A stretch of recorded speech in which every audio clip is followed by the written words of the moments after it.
paz do Senhor a todos, em especial aos jovens. Estamos aqui para passar para vocês mais uma lição da Escola Bíblica Dominical, da nossa revista Tempo de Conquistas, que é a revista dos jovens do segundo trimestre de 2020. Espero que todos vocês estejam bem, estejam com saúde e estejam animados aí na sua casa, e que possamos estar passando para vocês, né, algo a mais aqui da Palavra de Deus nessa lição, que possa ser edificante para suas vidas, tá bom? A lição de hoje, a lição 4, de 26 de abril, né, do 4 de 2020, e essa aula se intitula Vencendo os Obstáculos. Texto do dia: para que todos os povos da terra conheçam a mão do Senhor, que é forte, para que temais ao Senhor vosso Deus em todos os dias.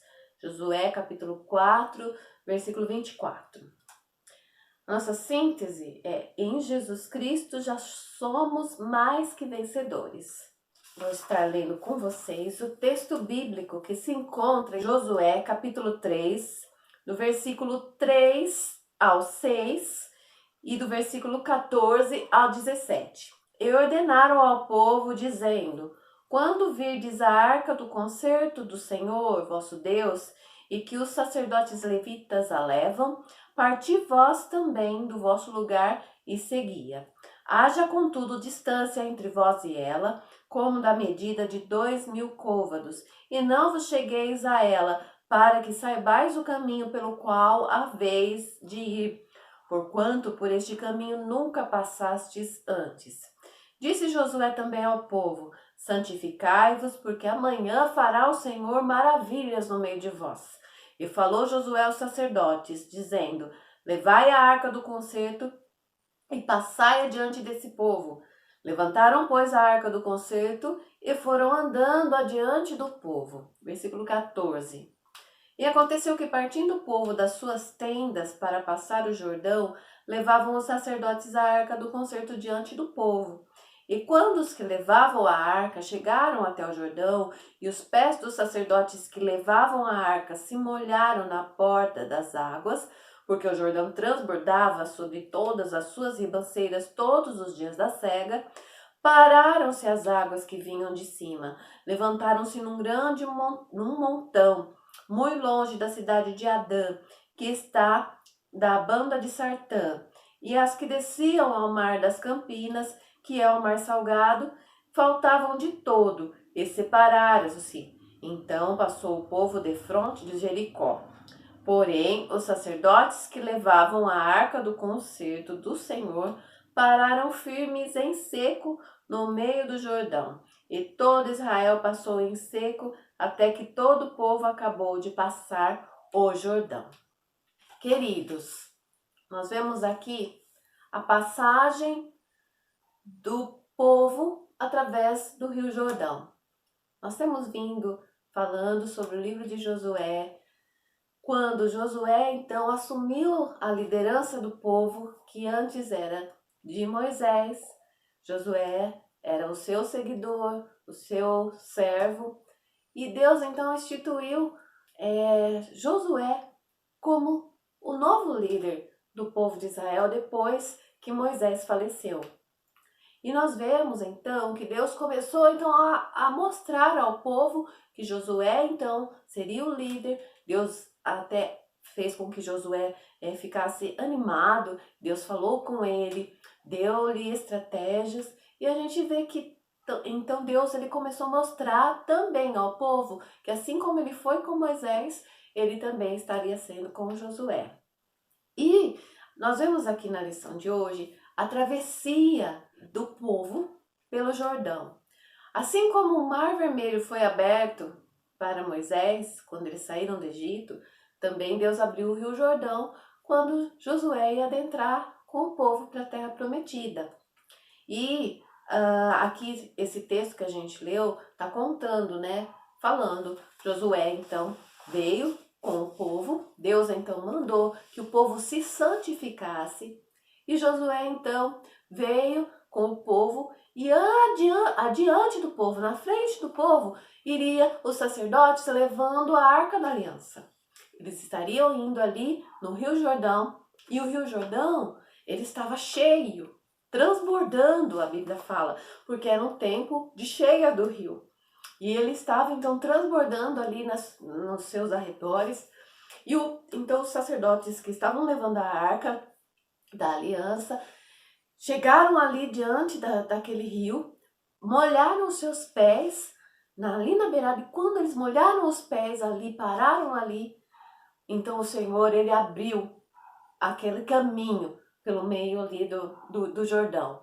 Não como quando ele fez com o Mar Vermelho, ficaram duas paredes, mas sim, Deus então fez com que as águas que estavam vindo ali, dos rios vindo para o Rio Jordão, parassem. Ficou uma parede, e aí então o povo atravessou também em seco. E a gente vê então essa maravilhosa ação de Deus, um milagre, né, do Senhor, porque foi bem naquele momento que eles pararam ali, que o rio então se aglomerou, né, numa parede, toda a água veio e ficou ali parada, como quando se tivesse construído uma represa, né, que segurasse então ali aquelas águas. E a gente vê que então o povo passou. Primeiro, os sacerdotes foram então até o meio do rio, pararam ali no meio do rio, e o povo então começou a passar. Aí Josué falou para o povo ir, o povo passou tudo. Quando o povo passou, todos eles passaram ali em seco. Então os sacerdotes levaram a arca e eles então atravessaram também o rio, e então o rio voltou a correr normalmente. A gente vê que Deus, ele agiu de uma forma milagrosa, uma forma espetacular também, assim como quando eles passaram pelo Mar Vermelho, ali também Deus estava agindo. E nós vemos aqui então o ponto 1 do tópico 1 da nossa lição, falando atravessando o Jordão. E no ponto 1 fala um dia marcante para o povo. Essa passagem do povo pelo rio aconteceu no mês de Abibe. E assim como no mês de Abibe, que é hoje o mês de Nisan para eles, depois do cativeiro, eles passaram a falar que o mês de Abibe, eles denominaram o mês de Nisan, que corresponde para a gente entre março e abril. Foi nesse mesmo mês que o povo de Israel acabou saindo ali do Egito, quando Deus instituiu a Páscoa ali para o povo de Israel, que a Páscoa foi somente o quê? Hoje a gente vê muita gente falando de Páscoa, coelhinho, ovos e tudo mais assim, né? E se esquece do verdadeiro sentido da Páscoa, que Cristo Jesus é a nossa Páscoa. E a Páscoa começou quando? Quando lá no Egito, Deus falou que iria libertar o povo lá do Egito de ser servo, da servidão ali do Egito, e ia tirar aquele povo de lá, o povo de Israel de lá. E então Deus falou que era para eles matarem um cordeiro, ia ser a 10ª praga, matasse o cordeiro, passasse o sangue nas vergas das portas, e então o anjo da morte ia estar passando ali para matar os primogênitos do Egito. Naquelas casas que não tinham sangue do cordeiro, iria estar entrando a morte. E isso foi no mês de Abibe. Depois, nós vemos quando o povo já tinha saído, então, dali do Egito. Deus instituiu a Páscoa e falou para eles sempre comemorarem a Páscoa para poder lembrar dessa saída deles ali do Egito. Nós vemos que depois, então, no mesmo mês de Abibe, depois de 40 anos ali, peregrinando no deserto, que acabou se perdendo toda aquela geração que tinha saído do Egito, mas quem estaria entrando então, como já foi dito em outra lição, quem está entrando na terra de Canaã era a geração dos filhos daqueles que saíram do Egito. Então, quando eles foram adentrar ali, também Deus fez com que fosse no mês de Abibe. E a gente vê que foi pertinho da Páscoa, porque depois que eles passaram ali o Jordão, passaram-se os dias, eles já comemoraram a Páscoa na terra prometida, ali quando eles estavam já no começo ali daquela caminhada. E a gente vê então novamente Deus marcando o mês de Abib para eles. Para quê? Para trazer de volta para eles que era algo novo. Deus estava traçando um novo caminho para eles ali, e era também naquele mês que tinha sido comemorada a Páscoa. Depois a gente vê que quando Cristo, o nosso Cordeiro Pascal, a nossa Páscoa, ele foi morrer, Jesus ele morreu também no mês de Abib, perto da Páscoa, porque foi quando Jesus chamou seus discípulos para o cenáculo. Antes de morrer, a gente vê que ele foi fazer o quê? Comemorar a Páscoa. Então a gente vê que não é coincidência, queridos, não é coincidência que foi no mês de Abib, naquele mesmo período. E sim, a gente vê o nosso Deus, que ele é Deus de detalhes. Ele é Deus de detalhes em toda a história. Ele é Deus de detalhes na sua vida.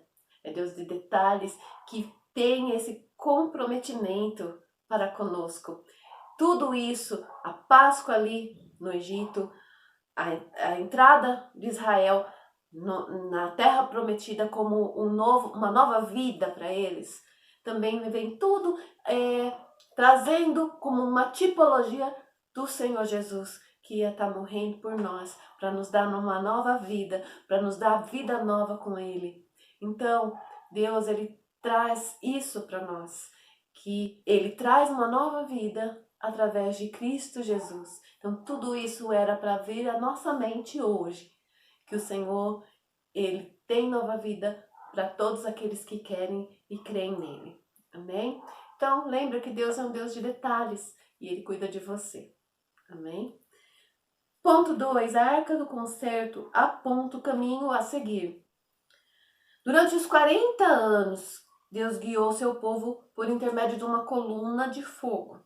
Agora, porém, os hebreus seriam guiados pela Arca do Concerto, que era levada pelos sacerdotes levitas. Deus, então, quando mandou Moisés fazer a Arca da Aliança, quando eles peregrinavam ali no deserto, a Arca da Aliança ia ali com eles.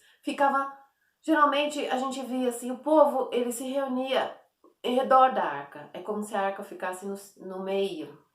Nas fotos a gente vê que o povo ficava numa disposição ao redor da arca da aliança, ali no tabernáculo. Mas quem ficava ali também era a coluna de nuvem e coluna de fogo, que durante a noite ficava uma coluna de fogo, durante o dia uma coluna de nuvem. Além de Deus mostrar o seu cuidado para com o povo ali, que a coluna de nuvem ela também fazia uma sombra no deserto, a coluna de fogo ela fazia um aquecimento nas noites frias do deserto, mas além desse cuidado que Deus teve para com o povo e tem para conosco, tá? Além desse cuidado, também era por quê? Porque essa nuvem simbolizava também a presença de Deus, ela ia guiando o povo. Quando ela parava, a nuvem parava ali no lugar, eles ficavam ali acampados. Quando a nuvem se erguia, a Bíblia fala que a nuvem se erguia e começava a caminhar, eles também pegavam tudo e caminhavam. Mas agora, quando nós vemos aqui, que foi quando na entrada deles para a nova terra, não existiria mais a coluna de nuvem nem a coluna de fogo, mas sim Deus trataria com eles de forma diferente. A arca da aliança é que estaria guiando eles, porque eles estariam indo agora não mais morando em tendas, mas eles iam ter as suas casas. E aí então a arca da aliança já foi na frente. Ela começou a ir na frente, até o comentarista fala aqui, ó, a arca que sempre seguia no meio do acampamento, mas agora ela estaria na frente e quase a 1 quilômetro de distância. O Josué falou então que era para eles irem, os sacerdotes levarem a arca mais ou menos com 1 quilômetro de distância, e então o povo ficaria atrás esperando, porque a arca estaria mostrando o caminho que eles deveriam seguir. Nós vemos, queridos, que para vencer os obstáculos da nossa vida, Deus tem que estar à nossa frente, né? Deus está conosco, está habitando em nós, mas todas as nossas decisões, para a gente poder saber o nosso caminho, Deus ele tem que estar na nossa frente. Coloque Deus na sua frente. nos seus projetos, nas suas ações, nas suas decisões. Coloque Deus na frente e Deus vai mostrar o caminho para você, Deus vai dar direção para você. Amém? Ponto 3. A providência mais importante para a conquista da terra prometida. O povo de Israel, assim como a igreja, foi chamado para a santidade, que significa separação. Nesse ponto 3 eu li o que o comentarista fala aqui. A gente vê em 1 Pedro capítulo 1, versículo 16, que fala, né, sede santos porque eu sou santo. Deus, ele chamou o povo de Israel para ser diferente. Deus chamou o povo de Israel para fazer diferença para as nações. Deus que ele queria que fosse diferente, separados para ele, santificados, separados. Deus, ele é santo, santo, santo, como alguém perfeitamente puro e sem mácula. E nós fomos chamados também para ser santos. Deus, ele quer que nós sejamos separados do mundo, em todas as nosso viver separados desse mundo. Nós estamos no mundo, mas nós não somos do mundo, tá? Então, até aqui no Pense, a nossa revista fala, vale a pena viver uma vida com alto padrão de santidade, mesmo quando isso aparenta ser irracional, ilógico ou ultrapassado? Às vezes nós vamos parecer ultrapassados por certas atitudes que a gente toma, por ser uma pessoa santificada no Senhor. Mas vale a pena. Tá? Aqui até faz uma pergunta, mas vale a pena. Porque é aquilo que eu falo, Deus sempre recompensa a fidelidade. Viver em santidade e fazer a vontade de Deus sempre é a melhor decisão, a nossa revista diz, para seu povo. Sempre é a melhor decisão para o seu povo, sob quaisquer circunstância, pois o Senhor jamais se equivoca ou jamais se engana. Amém? Então vamos lá para o tópico 2. As dificuldades no caminho da bênção. Nesse tópico nós temos 3 pontos. A prova, o Jordão transbordava, que é o ponto 1. Ponto 2, a bênção, o tempo da ceifa. E o ponto 3, o milagre da travessia do Jordão. Eu quero falar para vocês. Primeiro, ponto 1, que fala sobre a prova, nós vemos obstáculos. Qual era o obstáculo do povo de Israel nesse momento? Eles já tinham tido outros obstáculos, eles estavam ali, tiveram o obstáculo de fugir do faraó, tudo, e eles tinham visto ali, embora que eles eram pequenos, crianças, mas eles estavam com seus pais e eles viram que eram obstáculos que eles estavam atravessando. Mas agora eles já adultos, eles tinham um obstáculo, né? Aquela geração tinha um obstáculo. E eles iriam enfrentar esse obstáculo não de ouvir como ouvindo os seus pais contando, e sim eles estariam enfrentando agora como adultos aquela situação, obstáculo. Eles chegaram diante do rio Jordão. O primeiro dos obstáculos que eles estariam enfrentando, porque depois iriam vir bastante obstáculo ainda na vida deles. Mas o primeiro, que era essa travessia, nós vemos que era ainda por cima, além de ser um obstáculo, estava no tempo da cheia. Talvez, assim, você possa estar enfrentando alguns obstáculos na sua vida. Eu sempre gosto de trazer um paralelo para a sua vida também. Às vezes a gente pode estar enfrentando obstáculos e que parece que vai ser insolúvel, né? Situações difíceis, porque às vezes a gente fala assim, hoje a gente sabe que eles atravessaram o rio daquela forma, mas eles chegaram ali no rio e não tinham um material para fazer barco, eles não tinham nada.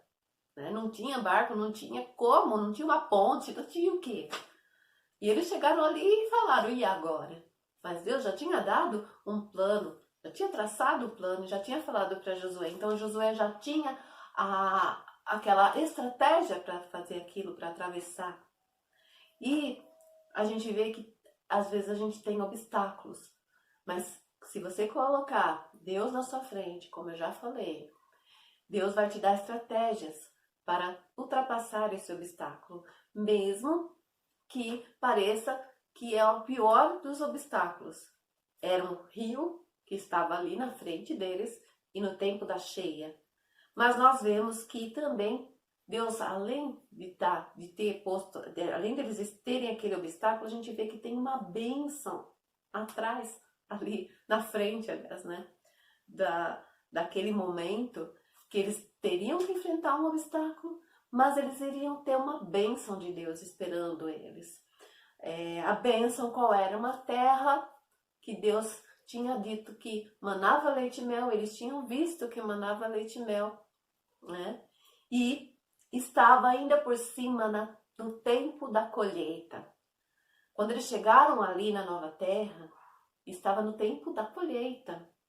Eles iam ter muita comida, iam ter muitos frutos, né? Então a gente vê que às vezes a gente tem obstáculos, que está difícil, mas por trás daquilo que parece ser aquele momento mais difícil e que não vai ter soluções, Deus então mostra que Ele tem uma bênção para nos dar, nos aguardando. Vai depender da nossa fé, né, nele. E a ação de Deus sempre remove os obstáculos. Deus remove todos os obstáculos. Deus então já tinha dado aquela estratégia e eles agiram com fé. Quando ele começou a andar ali, os sacerdotes começaram a andar ali levando a arca, as águas simplesmente pararam de correr. Então a gente vê que Deus removeu obstáculos da frente dele. Deus faz milagres. Às vezes você pode estar com um obstáculo que parece que não vai ter solução. Mas Deus, no estalar de dedo, Ele pode fazer com que tudo isso que parece insolúvel se resolver. Às vezes eu já tive oportunidade de ver essa ação de Deus. Não é sempre da mesma forma que Deus age. Mas saiba de uma coisa, se você coloca Deus na sua frente, Ele age. Amém?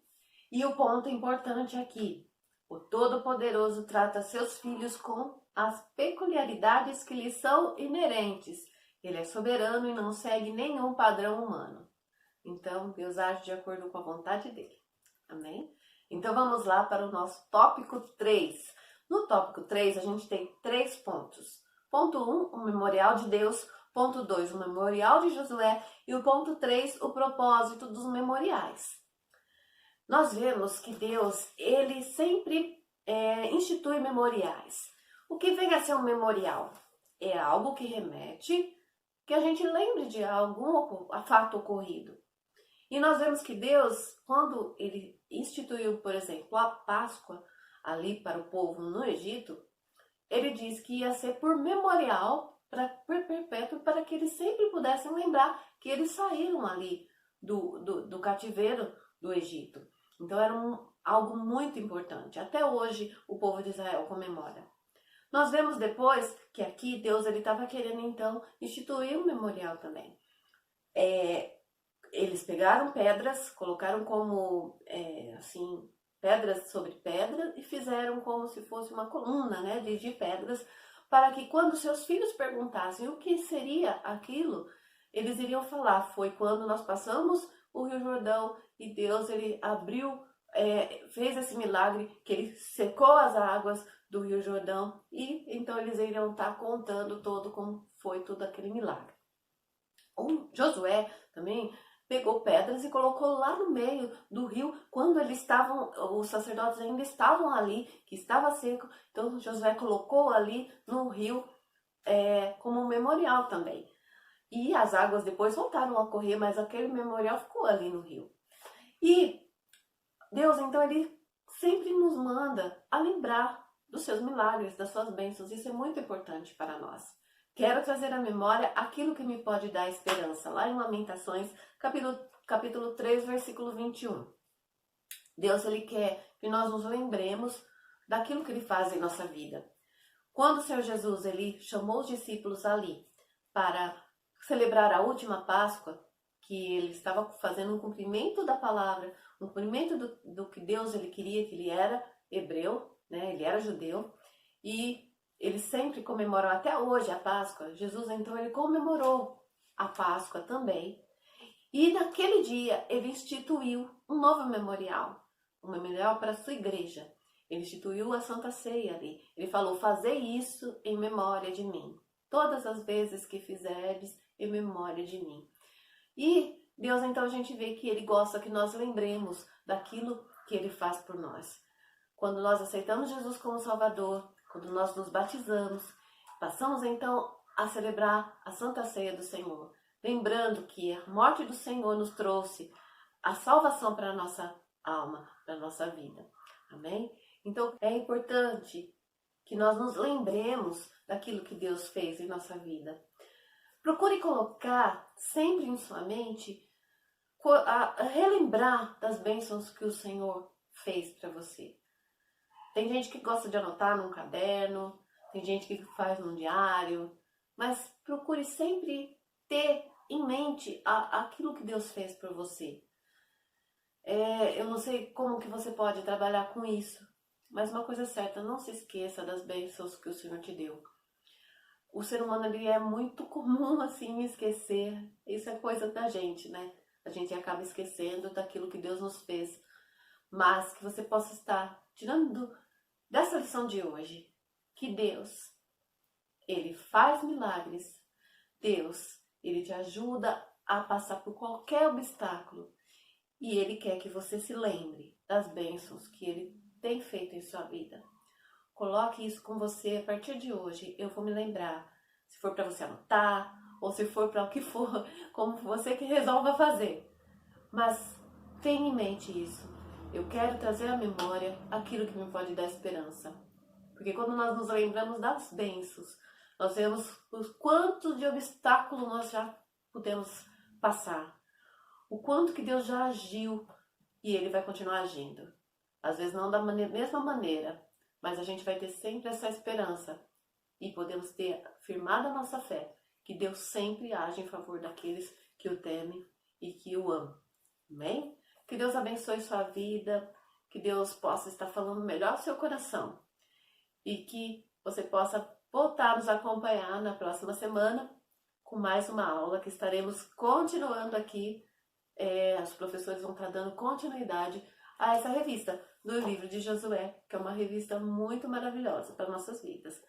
E não se esqueça, clique lá, se inscreva no nosso YouTube, acompanhe também no nosso Facebook da igreja, a de Belém Araci 1, tanto o YouTube quanto o Facebook, a de Belém Araci 1. Deixe o seu like lá, faça seu comentário e se inscreva no nosso canal. Amém? Deus abençoe. Muito obrigada por nos acompanhar. Fique com Deus. Um abraço.